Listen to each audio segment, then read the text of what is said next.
Assalamualaikum warahmatullahi wabarakatuh. Pada kesempatan kali ini saya akan memberikan tutorial bagaimana menginstal salah satu aplikasi repository. Kebetulan di sini saya akan menginstal ePrints. Perlu diketahui, untuk menginstal ePrints itu memerlukan yang namanya Linux. Tidak bisa langsung diinstal di Windows. Apabila ingin menjalankan ePrint di Windows kita harus diinstal Linux terlebih dahulu. Boleh yang pertama menggunakan VirtualBox atau seperti saya, yaitu menggunakan WSL, Windows Subsystem for Linux. Langsung saja kita masuk ke tutorialnya. Yang pertama adalah kita memperbarui paket atau beberapa pembaruan dari Linux tersebut. Kita masukkan sudo apt update. Kita masukkan passwordnya.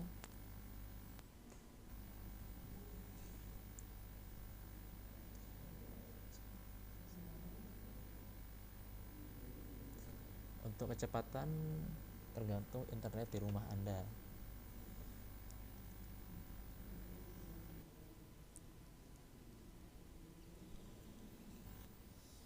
Dan sudo apt upgrade.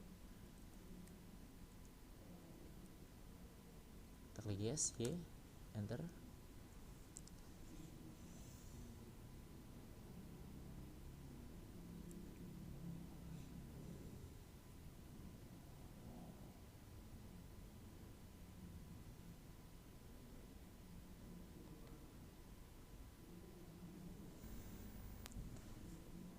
Oke, saya pause dulu. Oke, sudah selesai pembaruan kita atau update untuk Linux. Kemudian kita ke langkah selanjutnya. Kita masukkan perintah ini, kita kopikan, kemudian kita pastikan di Linux. Directory bla bla bla is not readable. Kita membutuhkan izin admin atau izin root. Caranya kita masuk dulu di sudo su. Oke, kemudian kita masukkan komennya tadi.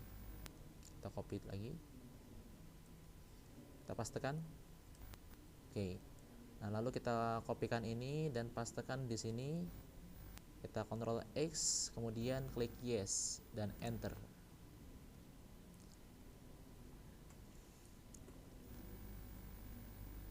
Kita pastekan lagi.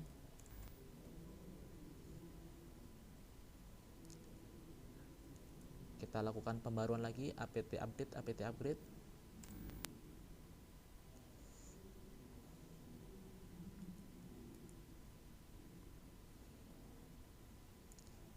Kemudian langsung saja kita install ePrint-nya.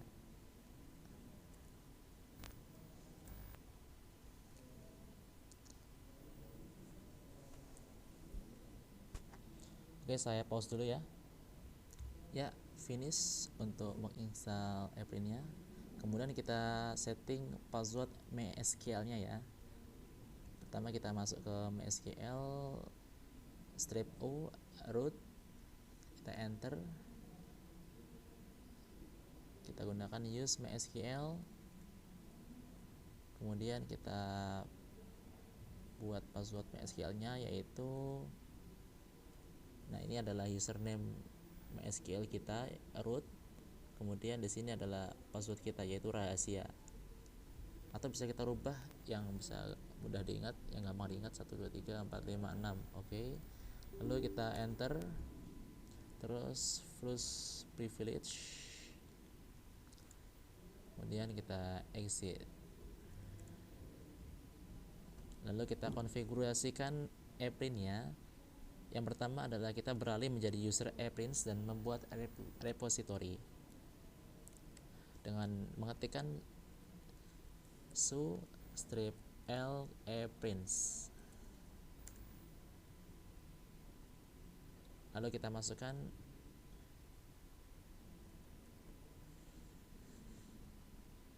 ini, kita ganti pub dengan 0. archive ID bisa kita masukkan apprints contohnya. Configure vital setting, kita klik enter. Hostname-nya terserah Anda.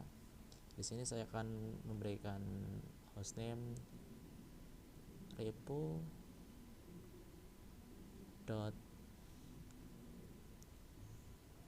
tutorial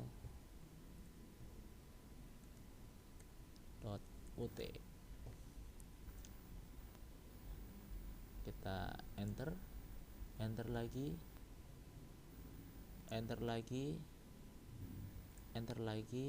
kita enter lagi. Untuk email terserah, kalau saya ikut seperti domain yang saya buat, repo.tutorial.ut. Enter.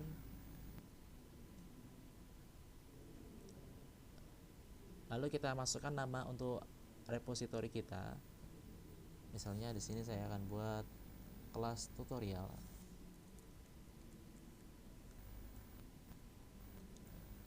Kita enter. Ini boleh kita loncati, kita enter. Write the course setting, kita klik enter. Configure database, kita klik enter lagi. Database name-nya kita klik enter lagi,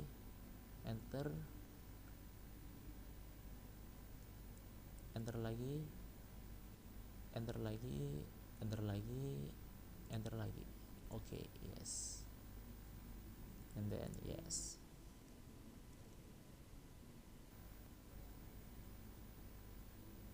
Enter root. Kita masukkan password yang kita buat tadi, 123456. Tidak usah khawatir, ketika kita masukkan password di Linux itu tidak muncul karakter sama sekali. Ya. Kita langsung saja klik enter. Oke, kita tunggu.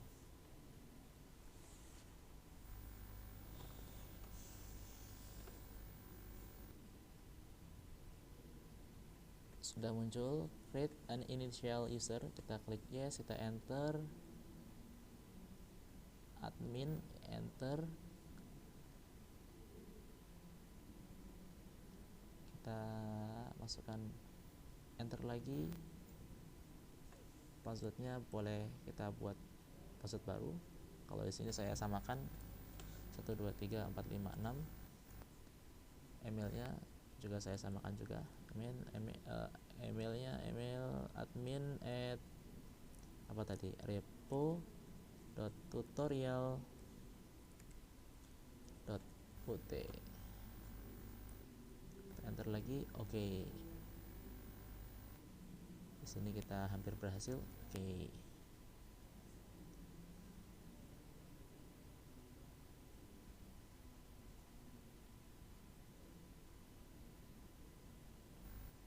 Enter lagi.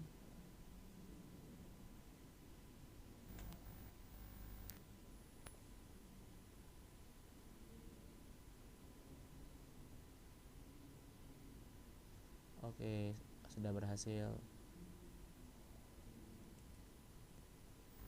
Kita klik exit.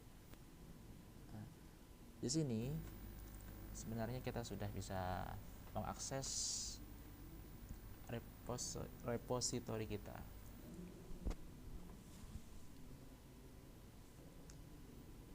Agar terlihat fresh, kita clear.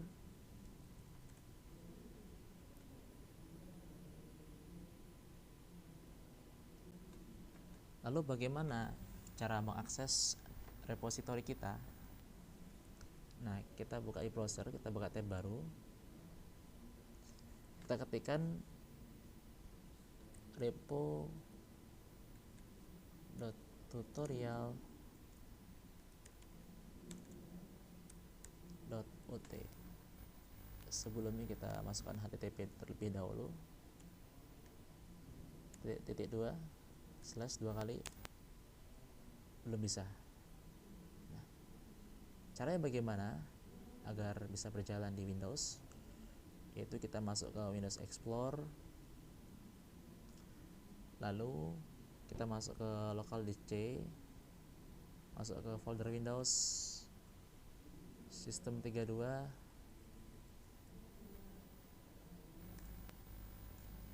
lalu drivers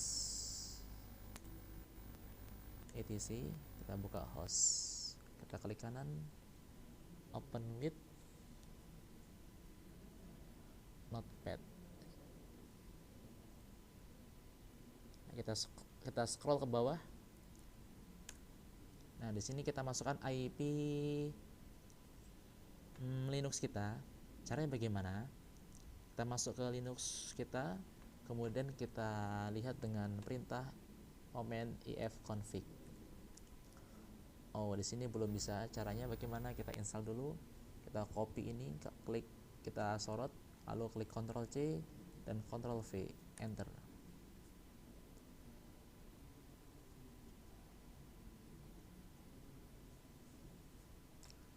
Kita coba lagi ifconfig. Nah, ini IP kita 172.23.227.11. Kita kopikan.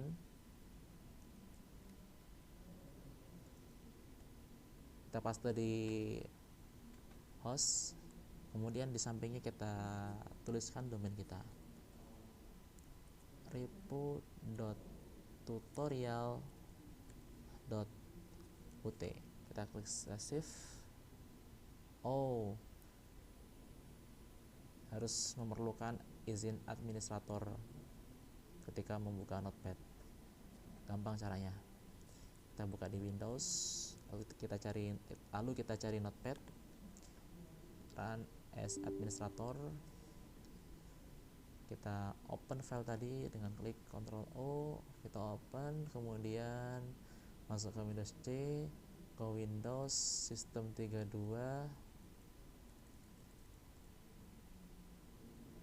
terus drivers etc, all files, OS. Oke. Tadi apa? Nah, ini bisa kita close saja. Save. Oke, sudah kita save. Bisa kita close. Lalu kita kembali ke browser. Klik, ketikkan http.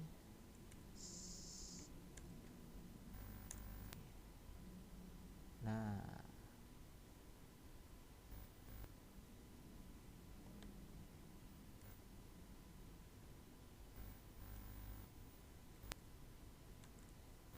bentar. Oh, ada yang kelewatan.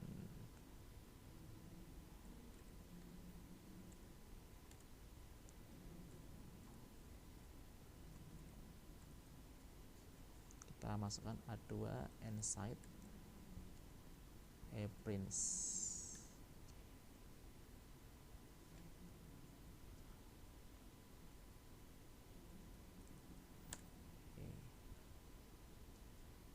Lalu kita refresh lagi, boom, yay, berhasil.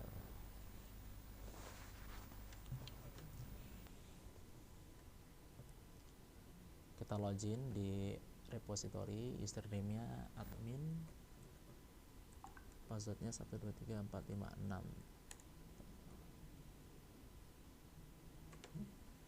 Nah, di sini kita bisa mengimport atau kita buat item baru. Kebetulan saya sudah punya filenya, file PDF. Oke, kita buka, open.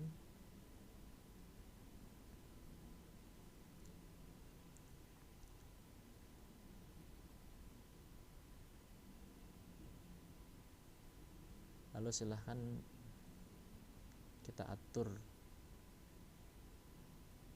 kontennya.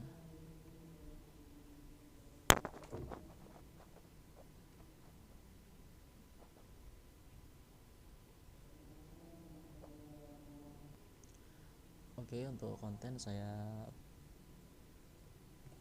tentukan published version. Untuk tipenya apa, di sini saya text. Visible itu untuk menentukan siapakah yang bisa melihat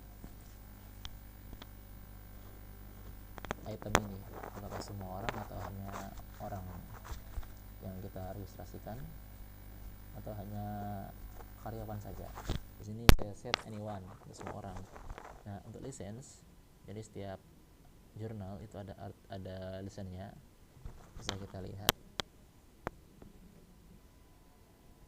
Lalu embargo expiry date, ini adalah pengaturan sampai kapan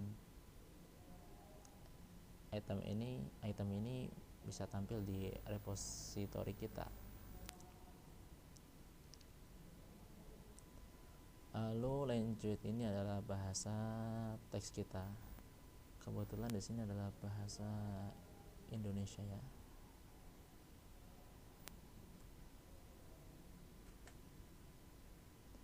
Lalu kita next. Oke, di sini kita masukkan judul, kita kopikan. Di sini kita rapikan ya. Lalu next.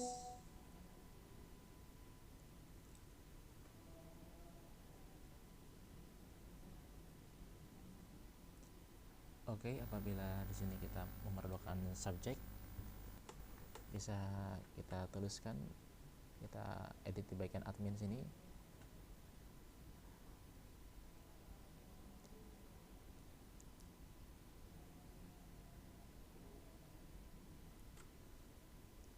Di sini langsung saya next saja. Oke, kita klik deposit item now.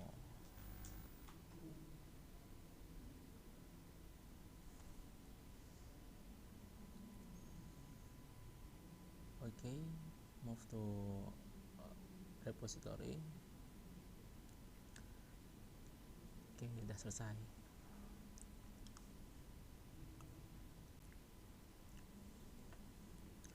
Kita bisa logout.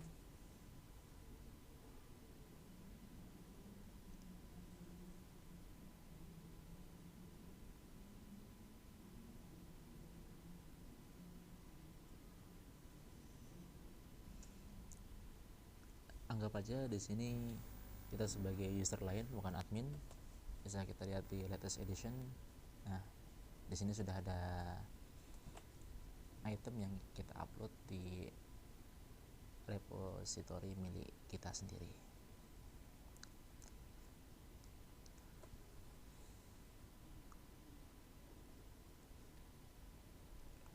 Atau kita juga bisa cek ketika tadi saat di bagian admin, kalau sudah live arsip berarti item yang kita upload sudah tampil di public. Insya Allah itu saja apa yang saya sampaikan, semoga bermanfaat bagi kalian semua. Assalamualaikum warahmatullahi wabarakatuh.